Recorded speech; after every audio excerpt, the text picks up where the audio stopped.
উত্তেজিত জনতা দিন দুপুরে গণধোলাই দিয়ে ছিনতাইকারীকে পুলিশের হাতে তুলে দিল ইসলামপুরে। দিন দুপুরে ছিনতাই করে পালানোর সময় পাকড়াও করে এক দুষ্কৃতী গণধোলাই দিয়ে পুলিশের হাতে তুলে দিল উত্তেজিত জনতা। মঙ্গলবার দুপুরে ঘটনাটি ঘটেছে উত্তর দিনাজপুর জেলার ইসলামপুর থানার কলেজ মোড় সংলগ্ন এলাকায়। জানা গেছে, ইসলামপুর থানার কামারগঞ্জ এলাকা থেকে স্বর্ণ জয়ন্তী দলের মহিলারা টোটোতে করে ইসলামপুরে ব্যাংকের কাজে আসছিলেন। আসার পথে ইসলামপুর কলেজ মোড় সংলগ্ন এলাকায় বাইকে চেপে দুই দুষ্কৃতী দলের এক মহিলার কাছ থেকে একটি ব্যাগ ছিনতাই করে পালানোর চেষ্টা করলে স্থানীয় জনতা পাকড়াও করে এক দুষ্কৃতীকে ধরে ফেলে। চলে গণধোলাই। খবর পেয়ে ঘটনাস্থলে ইসলামপুর থানার পুলিশ পৌঁছালে পুলিশের হাতে অভিযুক্তকে তুলে দেন স্থানীয়রা। এই ঘটনায় এলাকায় তীব্র আতঙ্ক ছড়িয়ে পড়ে, যদিও ব্যাগের মধ্যে থাকা দলের কিছু গুরুত্বপূর্ণ নথিপত্র ও মোবাইল ফোন সহ কিছু টাকা অভিযুক্তের কাছ থেকে উদ্ধার করে। এ বিষয়ে ইসলামপুর থানায় অভিযোগ দায়ের করবেন বলে স্বর্ণ জয়ন্তী দলের সদস্যরা জানিয়েছেন। গোটা ঘটনার তদন্ত শুরু করেছে ইসলামপুর থানার পুলিশ। দাদা, আমি যাচ্ছিলাম কানাড়া ব্যাংক, টাকা জমাতে যাচ্ছিলাম, আর আমার দলে অ্যাকাউন্ট বানাতে যাচ্ছিলাম আজকে। আমি তো ওই যে টোটো নিয়ে আসছিলাম, তো দুইটা দাদা আনি এখন বাইক নিয়ে আসছিলো।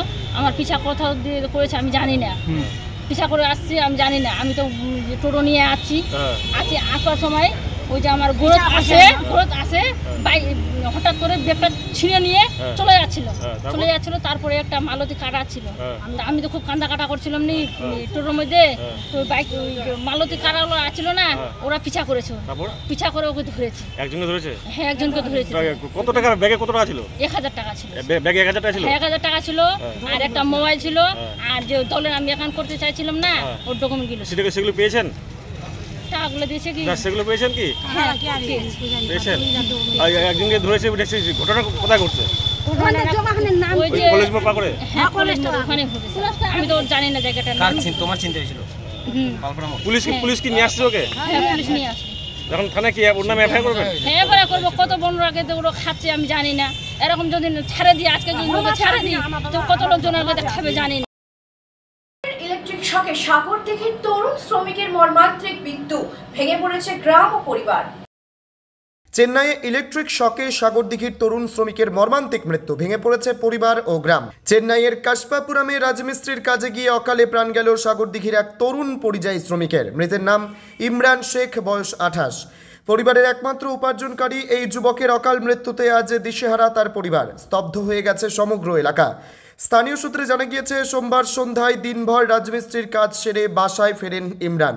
এরপর স্নান করার সময় অসাবধানতাবশত খোলা একটি বিদ্যুতের তারে হাত লাগতেই মারাত্মকভাবে বিদ্যুৎপৃষ্ট হন তিনি। তড়িঘড়ি সহকর্মীরা হাসপাতালে নিয়ে গেলে কিছুক্ষণের মধ্যেই চিকিৎসকরা মৃত বলে ঘোষণা করেন। মুর্শিদাবাদ জেলার সাগরদিঘি ব্লকের পাটকেলডাঙ্গা অঞ্চলের মশামারা ডাঙ্গাপাড়ার বাসিন্দা ইমরান শেখ ছিলেন অত্যন্ত ভদ্র, পরিশ্রমী ও সবার প্রিয় মানুষ। অল্প বয়সেই পরিবারের সমস্ত দায়িত্ব নিজের কাঁধে তুলে নিয়েছিলেন তিনি। তার এই মৃত্যু শুধু একটি পরিবারের নয়, গোটা এলাকার এক অপূরণীয় ক্ষতি। গ্রামের শোকের ছায়া নেমে এসেছে, হাহাকার করছেন পরিবার স্বজনরা। প্রিয় ছেলেকে হারিয়ে বুক ভরা কষ্টে ভেঙে পড়েছেন মা বাবা। মৃতদেহ নিজের বাড়িতে ফিরিয়ে আনতে এখন প্রশাসন সহ বিভিন্ন দপ্তরে ছুটছেন পরিবারের সদস্যরা। কিছুদিন পূর্বে ছাদ ঢালাই করে উনি 3 দিন পরে বিদেশে গিয়েছিলেন। সেখানে যাওয়ার পরে অনেক বন্ধুবান্ধব ছিল। কাজ ছাড়ার পরে কাজকাম খাওয়া দাওয়ার জন্য চান করার পরে একটি তার পড়েছিল। সেই তারটা উনি দেখেছেন যে নালাতে পড়ে আছে, তাই চেষ্টা করেছেন যে তুলে অন্য কারো যাতে হাতে পায়ে না লেগে যায়, সেই জন্য ওটা তুলে রাখছিল। সে অবস্থাতেই লিখছিল, ওনাকে ধরে নেয় দিয়ে একটা জলাশয় ছিল, সেই জলাশয়ে আছাড় মেরে ফেলে দেয়। সেখান থেকে আর উঠতে পারেনি, এভাবেই সে মারা গেছে। ছেলে খুব ভালো ছিল, ফ্যামিলির একমাত্র উপার্জনকারী ছেলে ছিল। ফ্যামিলিটা এর উপর নির্ভর করতো। এর ফ্যামিলিটা এখন ভেসে গেল, এই জন্য পাড়ায় খুব ছোট। চেন্নাই গেছিল কাজে, আর দিন 20 হলো যে কারেন্টের শক খেয়ে মারা গেছে। কি কাজ করতো? রাজমিস্ত্রি। কতদিন থেকে চেন্নাই যেত? চেন্নাই 20 দিন হলো। এর আগে কত বছর থেকে বছর এখনো করছে। কি নাম ছেলেটা? ইমরান শেখ। ইমরান শেখ। ইমরান হোসেন।